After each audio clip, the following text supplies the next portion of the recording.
All right. So, my name is Ravi, and I use cryptic PowerPoint titles to keep you interested. I'm also an MD and PhD student here.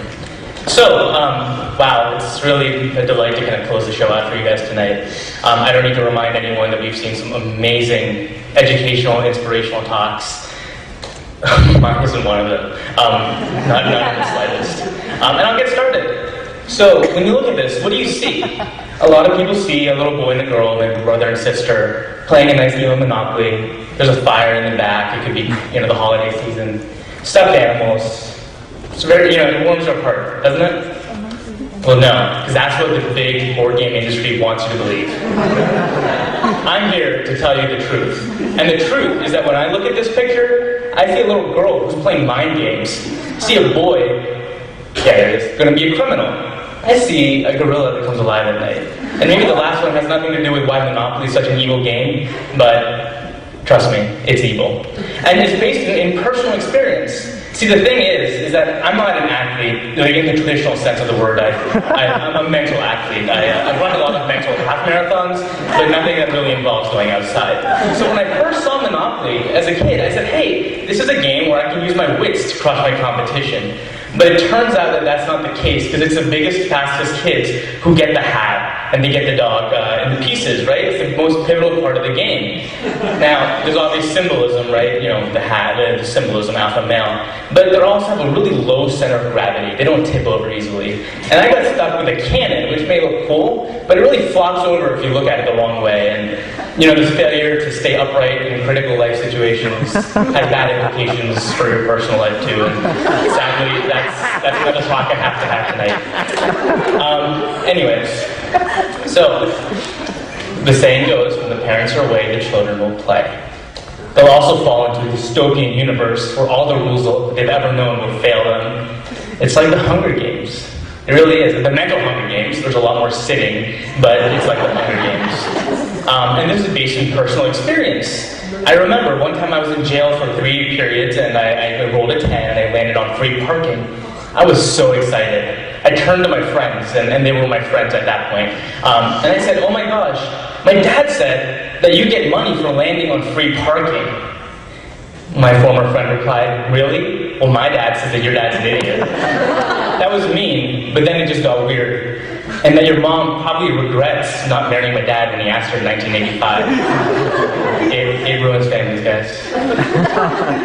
So, I want to talk about some things I've done to pay off Monopoly debts. I'm telling you about my former friend, and there was this time where it's really tragic. I was so in debt. I'd mortgaged all my properties. I didn't have a house or hotel to my name, and I begged him, please, just give me a free pass this one time, and he said no, and I've done something that I regret. And so I'm going to tell you now, and wait, are there video cameras? Nice try, police. So, I'm going to go from the past to the future. I'm at Hopkins now, right? And I'm going to talk about something that I've done that maybe all of us have done at some point. We're a little embarrassed about it. But I think it happens more at Hopkins than other places, and maybe even some of the faculty have done it. I'm going to develop a new paradigm. And this is a paradigm of Monopoly. And this may be a little hard to see, but I did it. I wrote it out on paper for the archives, obviously. So this is called the circle or the spiral of shame. And what happens is that at age 12, I lost a game. I thought that buying Monopoly Deluxe would make me popular. Turns out it doesn't. And by the time I got to Hopkins at age 22, I bought Hopkins-opoly, which you can purchase. Again, no one's really impressed. I'm feeling ashamed. I spent the summer of my first year on eBay trying to find Jurassic Park-opoly and Star Wars-opoly, and again, it didn't really have much effect. Ended up Craigslist, meeting under the Jones Fall Expressway, these shady characters who promised me custom boards. It leads to this really vicious spiral. Now, around the summer of my first year, at the same time, my colleagues were off getting girlfriends, getting engaged, engaging in scholarly work, and really kind of leading fulfilling lives.